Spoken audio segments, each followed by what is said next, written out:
Hello दोस्तों, आप सभी का स्वागत है हमारे यूट्यूब चैनल कविंदर भैया पर। तो दोस्तों, आज हम लोग कक्षा 8 का महान व्यक्तित्व पढ़ेंगे। आज हम लोग पाठ 16 पढ़ेंगे। हमारे पाठ का नाम है राजा राम मोहन राय। तो आज हम लोग इस पाठ का सारांश देखेंगे। चलिए देखते हैं। राजा राम मोहन राय का जन्म पश्चिम बंगाल में 11 मई 1772 ईस्वी को हुगली जिले के राधानगर गांव में हुआ। देखिए दोस्तों, ये जो राजा राम मोहन राय हैं, इनका जन्म पश्चिम बंगाल में 11 मई 1772 ईस्वी को एक हुगली जिला है, उसमें इनके गांव का नाम है राधानगर, उसमें इनका जन्म हुआ था। आगे देखते हैं। इनके पिता का नाम रमाकांत राय और माता का नाम तारिणी देवी था। देखिए, इनके पिताजी का नाम रमाकांत था और माताजी का नाम तारिणी था। आगे देखते हैं। इनकी आरंभिक शिक्षा घर पर बंगला भाषा में हुई। ये जो राजा राम मोहन राय हैं, इनका आरंभिक शिक्षा कहाँ पे हुई? तो घर पे। किस भाषा में? तो बंगला भाषा में। पटना से उन्होंने अरबी तथा फारसी की उच्च शिक्षा प्राप्त करके काशी में संस्कृत का अध्ययन किया। देखिए दोस्तों, इन्होंने ये जो है पटना गए, फिर वहाँ पे इन्होंने अरबी और फारसी की शिक्षा प्राप्त की। फिर उसके बाद ये काशी आए और संस्कृत का अध्ययन किया। देखिए दोस्तों, इन्होंने क्या से? तो बंगला भाषा भी इनको आ गया, अरबी भी आ गई, फारसी भी आ गई और संस्कृत भी। और आगे देखते हैं। उन्होंने अंग्रेजी भी मन लगाकर पढ़ी। फिर देखिए, अंग्रेजी भी इसमें आ गया। ठीक है, अंग्रेजी भी इन्होंने मन लगाकर पढ़ी। वेदांत और उपनिषदों के प्रभाव से इनको दृष्टिकोण उदारवादी था। जो वेदांत और उपनिषद थे, उनके प्रभाव से इनकी दृष्टिकोण उदारवादी था। आगे देखते हैं। इन्होंने तिब्बत जाकर बौद्ध धर्म का अध्ययन किया। फिर ये तिब्बत गए और वहाँ पे बौद्ध धर्म का भी अध्ययन कर लिया।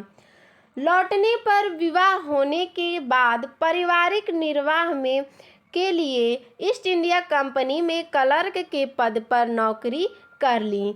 देखिए दोस्तों, जब आए तिब्बत से बौद्ध धर्म का अध्ययन करके, तो इनका विवाह हो गया। जब विवाह हुआ तो पारिवारिक निर्वाह में यह फंस गए और फिर उसके बाद इन्होंने ईस्ट इंडिया कंपनी में क्लर्क के पद पर एक नौकरी कर ली।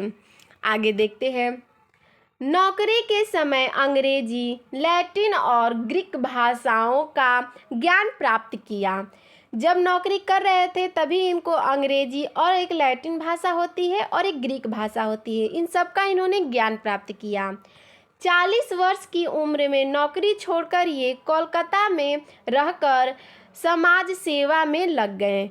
जब ये 40 वर्ष के हुए तो इन्होंने नौकरी छोड़ दी और कोलकाता में आ गए। वहाँ पे रहकर इन्होंने समाज सेवा करने लगे। ठीक है, आगे देखते हैं। इस दिशा में इन्होंने सती प्रथा का विरोध किया, अंधविश्वासों का विरोध, बहुविवाह विरोध और जाति प्रथा का विरोध किया। देखिए दोस्तों, फिर उसके बाद इन्होंने जब समाज सेवा में ये लगे तो इन्होंने सती प्रथा का भी विरोध किया, अंधविश्वासों का भी विरोध किया, बहुविवाह विरोध किया और जाति प्रथा का भी विरोध किया। ठीक है, जात पात पे कोई विश्वास ना करे। आगे देखते हैं। विधवाओं के पुनर्विवाह और पुत्रियों को पिता की संपत्ति दिलवाने की दिशा में कार्य किया।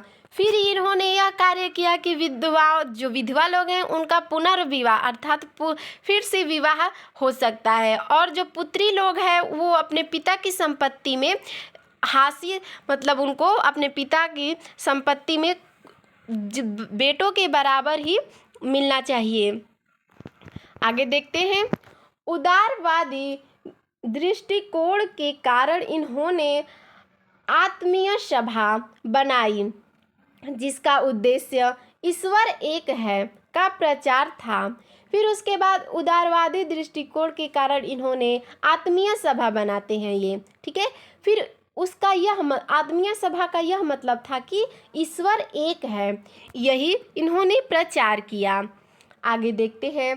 एक ईश्वर की अवधारणा को स्पष्ट करने के लिए ब्रह्म सभा की स्थापना की, जिसके बाद में नाम बदलकर ब्रह्म समाज रख दिया। फिर उसके बाद इस अवधारणा को स्पष्ट करने के लिए इन्होंने ब्रह्म सभा की स्थापना की, जिसका इन्होंने नाम बदलकर ब्रह्म समाज रख दिया था। आगे देखते हैं। इसमें सभी धर्मों की अच्छी बातों का समावेश था। जो ये ब्रह्म समाज है, इसमें सभी धर्मों का एक अच्छी बातों का समावेश था, अर्थात एक अच्छी भाषा का उसमें था। ठीक है, आगे देखते हैं। सन 1821 ईस्वी में संवाद कौमुदी बंगला साप्ताहिक पत्र प्रकाशित किया। फिर उसके बाद 1821 में इन्होंने संवाद कौमुदी बांग्ला साप्ताहिक पत्र में इन्होंने उसे प्रकाशित किया। आगे देखते हैं। फिर फारसी में अखबार प्रकाशित किया। फिर इन्होंने फारसी भाषा में अखबार जो है इन्होंने प्रकाशित किया। वे अंग्रेजी शिक्षा के पक्षधर थे। ये अंग्रेजी जो शिक्षा है उसके पक्षधर थे।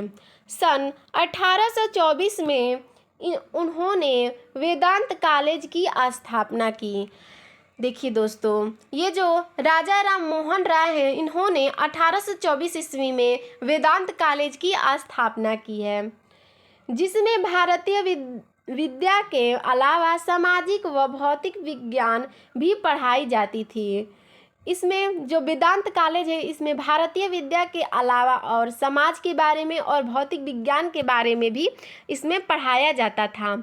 आगे देखते हैं। राजा राम मोहन राय ने प्रकाशन के सुधार के लिए आंदोलन किया। ये किस बात के लिए आंदोलन किए थे? तो प्रशासन में सुधार लाने के लिए। ईस्ट इंडिया कंपनी के विरुद्ध शिकायत लेकर 8 अप्रैल 1831 ईस्वी को इंग्लैंड गए। जो ईस्ट इंडिया कंपनी थी उसके विरुद्ध इन्होंने शिकायत लेकर ये 8 अप्रैल 1831 ईस्वी को इंग्लैंड गए। ठीक है, वे पेरिस भी गए। फिर उसके बाद वे वहाँ से इंग्लैंड भी गए, पेरिस भी गए। 27 सितंबर 1833 ईस्वी में इनकी मृत्यु हो गई। राजा राम मोहन राय की मृत्यु कब हुई थी? तो 27 सितंबर 1833 ईस्वी में।